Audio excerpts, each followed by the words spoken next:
So thank you for joining us. It's a very exciting week for you. I thought we might start by just asking you about the news that the crowd figure for Sunday has been released, and whatever happens, it's going to be a record for a women's grand final. Oh, really? That's so good. How excited does that make you feel? Not that you weren't already.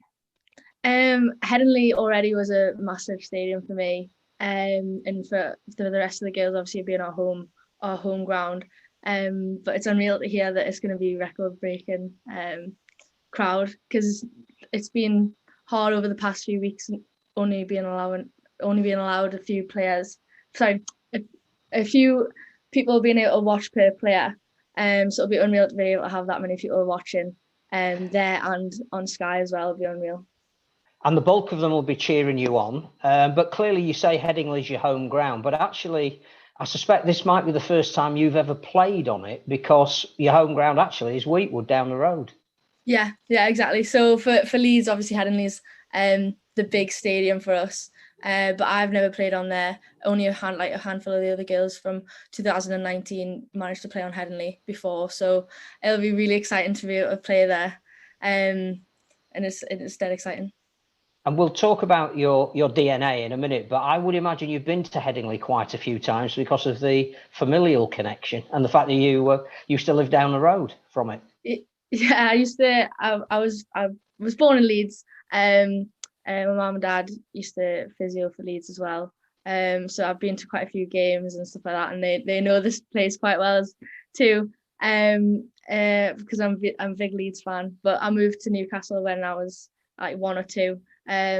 So I'm a Geordie really, but yeah, I was born in Leeds.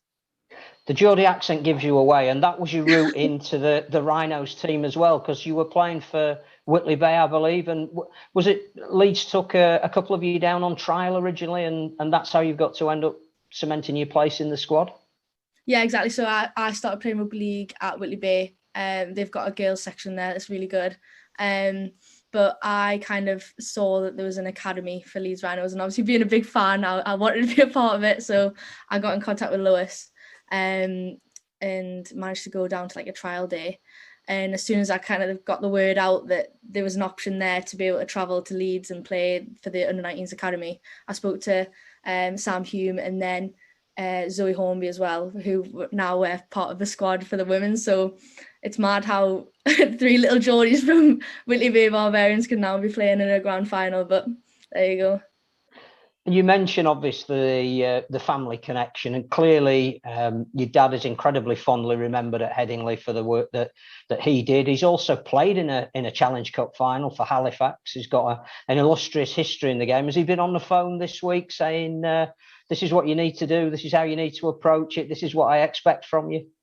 Yeah, definitely. My mum and dad are so involved in my rugby. I wouldn't be playing if it wasn't for them. So they've been really involved, both trying to make sure I'm fully fit and ready for Sunday, as physios, as well as going through my game reviews, watching the games over and over again, and giving me all the advice they need. So it's really good. They're massive support for me. So it's another reason why Sunday is going to be so exciting. And for them being back there as well, hopefully be nice seeing me on the pitch for once. And am I right in thinking your mum used to play rugby as well, or was it just your dad? My mum's actually in Portugal at the minute, playing touch rugby for like a European select team. So she's always bopping around everywhere. She's a really good touch player. So she's missing the final, but she is in Portugal having a really good time. But she'll be watching on the telly, I'm sure. But yeah, she's a good athlete as well. So I've got big boots to fill. More and more of the women's games are being shown on television, whether it be on Sky, on the BBC. There's a World Cup coming up now next year. How much do you think that profile has raised women's sport in general, but rugby league in particular? Huge amounts. Even for me, just personally, hearing about people saying, "Oh, I watched you on the telly," even people you don't really know that well. It's crazy thinking that they've actually put it on at the right time, thinking, oh, we'll put this on to watch these Rhinos women play. And then obviously everyone else, the Leeds fans that mainly watch the men, are now watching the women.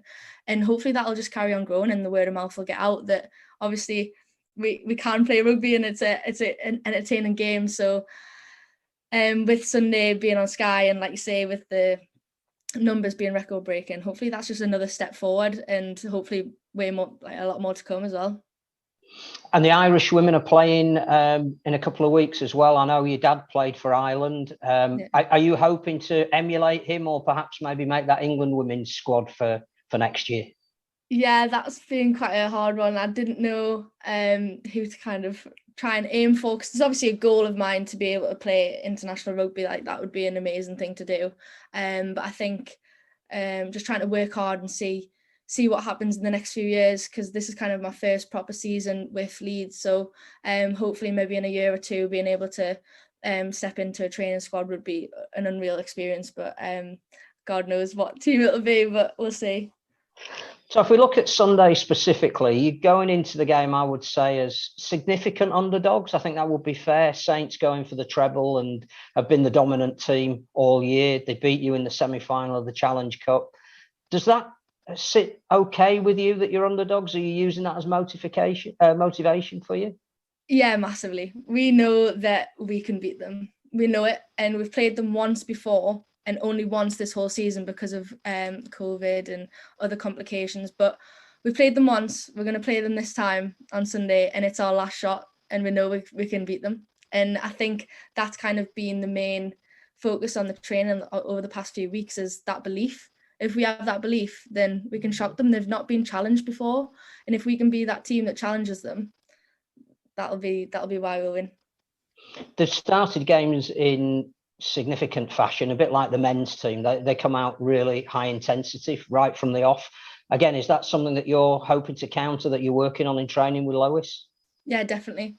Everything's been about intensity. We've always trained at intensity, and we've always kind of gone out firing. But I think one step above the semi-final against York is just going to be making sure that starts from the off, not from the second half. So we've been focusing on that and really working on our defence and slowing them down and pressurising them, like I say, because they've not been challenged before. So I think that'll be really, really how we kind of get on top of them. Just looking back at that semi-final against York, an incredible performance, because as you say, at halftime it looked like you were probably out, but great resilience in the second half. Again, where does that come from, and who are the leaders in the team that sort of spur you on and change that mindset round, even in the dressing room at halftime?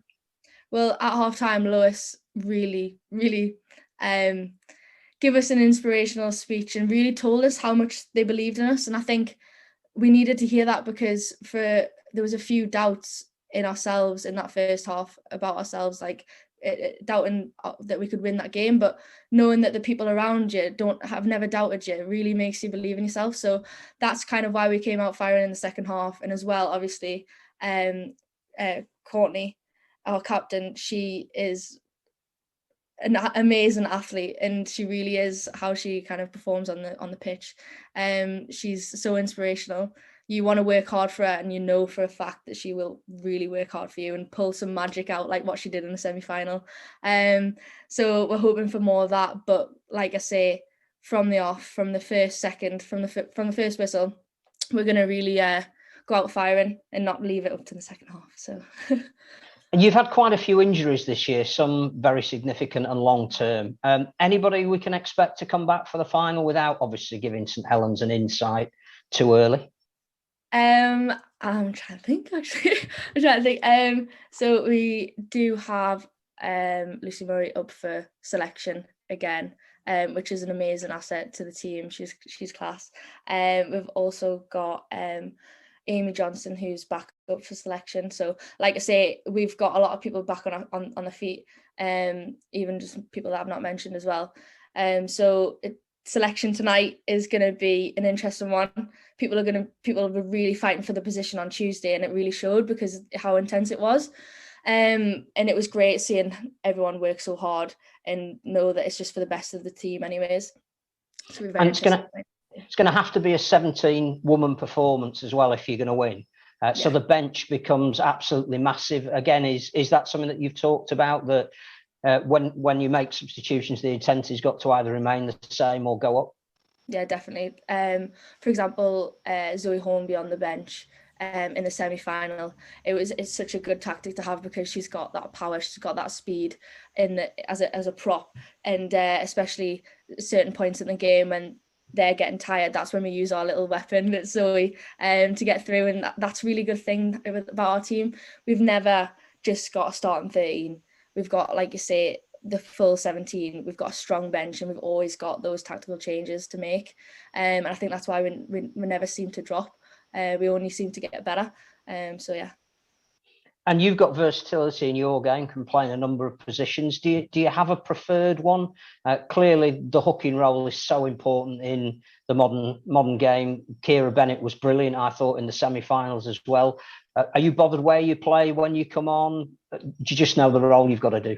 I'm just happy playing, to be honest. I'm really happy playing. But I've really, really enjoyed bringing loose forward into my own, because I've been lucky enough to play quite a lot of 13 over the past few weeks, and starting to make it a bit of my own and starting to change it up a little bit. And I've really been enjoying that. But at the start of the season, when Kira was coming back from injury, me and Sam Hume were playing hook end. It was great being involved so much. But like you say, Kira and Sam have been doing a great job as well. So I've been really enjoying playing loose forward. And how will you prepare for the day? Because a lot of the focus is on Saints. Obviously, they've now got the Woman of Steel with Jodie Cunningham.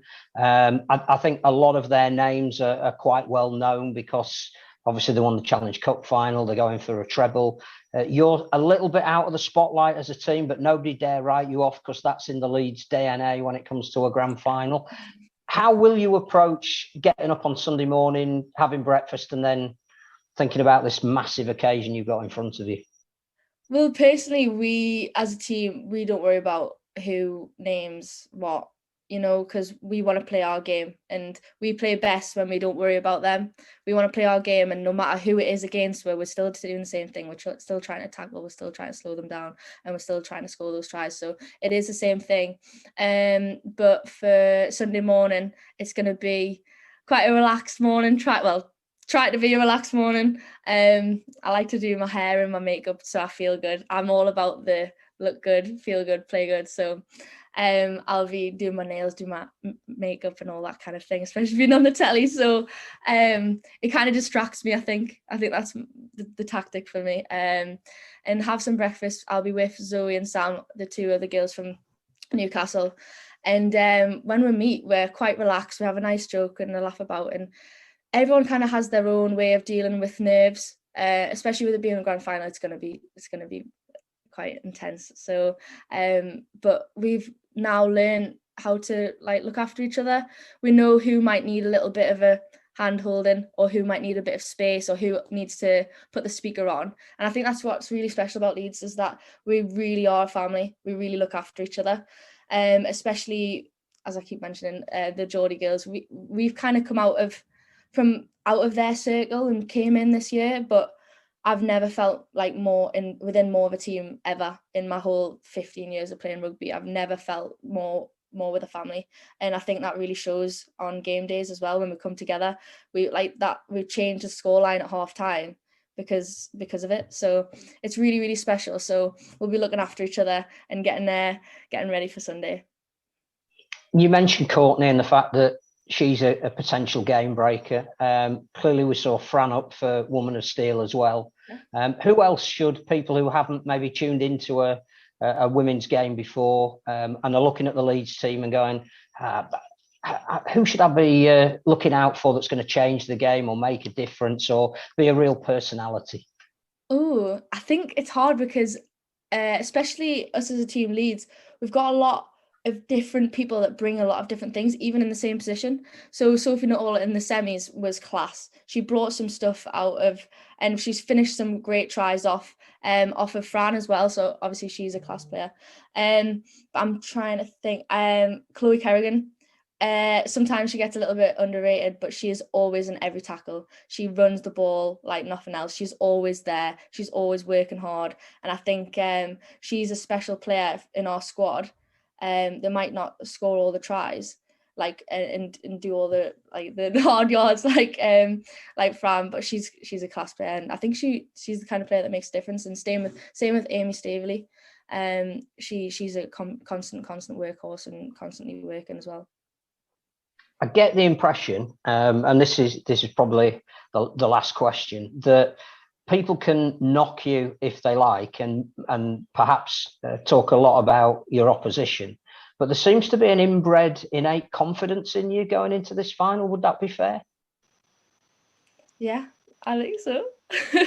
I think we have built this moment up for so long and managed to get through a semi-final that we didn't think we were even going to make it through at halftime. And I think it's shown how much we can do if we believe in ourselves. And I think that's why we're going in with so much confidence, and how much we think that we can really do it. Because even when it goes to pot and it goes a bit rubbish, we can really bring it back. And I think that's what's special about us over other teams. And I think people forgotten that it's actually your trophy and you're not prepared to give it up. Yes, exactly. It's because it's been 2 years, especially the girls that were involved in that game 2 years ago, the grand final in 2019. People forget that it is ours. We've got to keep it. And they've taken the Challenge Cup and the league leaders, but we're keeping this one. And we're going to keep it for a while, I think. So it'll be really good. Well, massive good luck. We'll hopefully see you there. For yours and your family's point of view, I hope you're all celebrating at the end of it, and have as memorable day as you possibly can. And thanks so much.